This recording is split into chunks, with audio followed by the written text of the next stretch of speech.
Hello and welcome to Tech Deals Game Performance Review Rocket League. We are playing Rocket League today on the Acer Aspire E15 15.6-inch laptop computer. I've previously reviewed this computer. A link to that review will be in the video description below, but in short, for $550, this is one of the best values in a laptop that you can buy today, at least at that price point. You get an Intel Core i5-6200u CPU. That is a 2-core, 4-thread, 6th generation processor up to 2.8 gigahertz. It's an excellent CPU. 16 gigabytes of RAM is installed, and we have the NVIDIA GT 940MX dedicated gaming graphics card. Now, that is a basic entry-level graphics card. It's not a high-end one, but most $500 laptops don't include any dedicated graphics at all. So this is definitely an improvement over most other machines. We are playing Rocket League today at 1080p or full HD resolution using all of the quality detail presets. There are 4 presets in Rocket League, and all of them are set to the quality preset detail level. Anti-aliasing is turned off, and VSync is turned off as well. Fraps was used for minimum, maximum, and average game performance numbers that you will see at the end of this video. To record the actual video you're watching, I used a HD60 Pro video capture card. This was installed in a different computer, so it does not affect the performance that you're watching or the numbers in any way. The actual numbers you will see in this video are what you would get even if you were not recording the gameplay that you are currently watching. The numbers in the upper left-hand corner of the screen are from MSI Afterburner. This is a program that MSI provides that gives you real-time information on what your computer is doing while you're playing a game. Briefly, the very top line is the graphics chip itself, the 940MX. The 99% means it is using all of its compute power. Basically, the graphics card is the bottleneck here, not the CPU. So we're using all of our graphics power. The graphics chip is running at 65 degrees Celsius, that's well within normal, and it's running at 862 megahertz. Now, the memory on the graphics chip is running at 2.5 gigahertz, that's normal, it's DDR, so double that to 5, and we are using only 375 megabytes, well, 385 megabytes of our VRAM. This game does not use a lot of VRAM. Many times people ask, will my game run faster if I have more VRAM?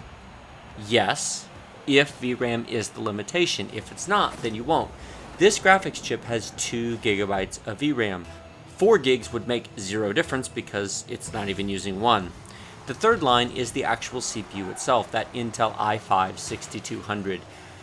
Please note that because this chip has what's called hyper-threading, it's 4 threads but only 2 true cores. When the CPU is at 50%, the 2 real execution units are actually completely busy. The other 50% are the virtual cores.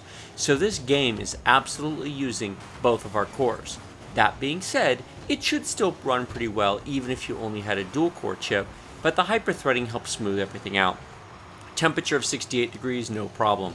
RAM, we're using less than 4 gigabytes of RAM. This game does not use a lot of system RAM. And then we are in DirectX 9 mode. The last line shows the real-time frame rate. You can see it's bouncing between about 50 and 60 frames per second. Now that's not bad, but what if you want a solid 60 frames per second? Now on this particular laptop, you can absolutely do it. Lower the quality settings. As I mentioned before, there are 4 detail quality settings in this game. There's high performance, performance, quality, and I think it's called very good quality, but there's 4 of them. It's currently set 3 notches up from the bottom. There is plenty of room to lower the detail level and get the frame rate higher. I simply picked quality and went with it and played a game. You can get better, you can get above 60 frames per second, but don't expect 100 or 150 frames a second. This laptop won't do it. What if you want to have the quality settings and performance? No problem, you need more laptop. This laptop is $550, and for $550, it's a great value. If you want to step up from this machine, the one I recommend is the one I have reviewed previously. I will link to it in the video description below. It is the Dell Inspiron 15-inch. It's the i7-559 model. It's got a true quad-core processor, so it's 4 cores, 4 threads, instead of 2 cores and 4 threads. And it has a GTX 960M graphics chip. What is that? basically double the performance of what you're looking at here. We're currently running at 50 to 60 frames a second. That computer should run this closer to 100 frames a second at the quality detail settings, or crank the details all the way up and still be over 60 frames per second. The only downside of that laptop is it's $250 more than this one. This is $550, that laptop is $800, but I've reviewed it, and a link to my video review of that will be below, as well as to Amazon and Newegg, so you can go check it out. But not everybody has a budget for that, and not everybody cares. I will say this game is completely and totally playable as it stands right here. Even though the frame rate is dropping below 60 frames per second, there was no point in this game that I felt the performance was a limitation. It was totally control. Okay, I'm not doing great in the game, but that's mostly due to my lack of skill. That's not a problem with the game. If I was better at this, then I think I'd be doing better.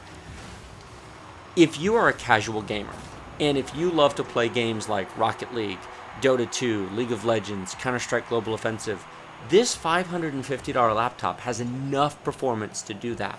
It runs Windows, multitasks well, it comes with a solid-state drive, it comes with a nice Full HD 1080p screen, it's relatively lightweight. In the battery test that I ran, the battery lasted plenty of time.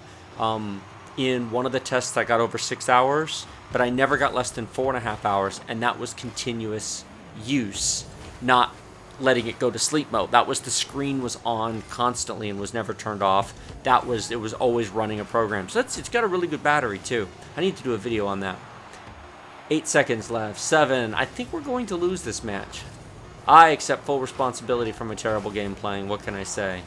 And we lost. Well, that's okay. Why don't we go take a look at the results, shall we? And here we are at the results. On this Acer Aspire E15 laptop with a 940MX graphics card, we averaged 52 frames per second, minimum of 38 and a maximum of 82. Now this is at quality detail at 1080p with AA off and VSync off. Very playable, if not ideal performance.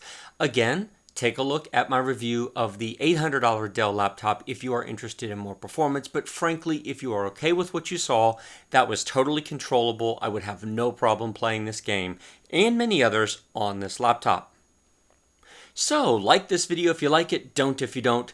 Be sure to subscribe to my channel with the big red button right below the video to get updates to future performance videos, hardware unboxings, how-to guides, and other awesome videos. Post your questions and comments in the comment section below, and as always, look at the video description, a link to buy Rocket League, a link to my other video reviews, and a link to Amazon and Newegg for both this laptop and the Dell that I mentioned before are all down in the video description. Thank you very much for watching, and I will see you next time.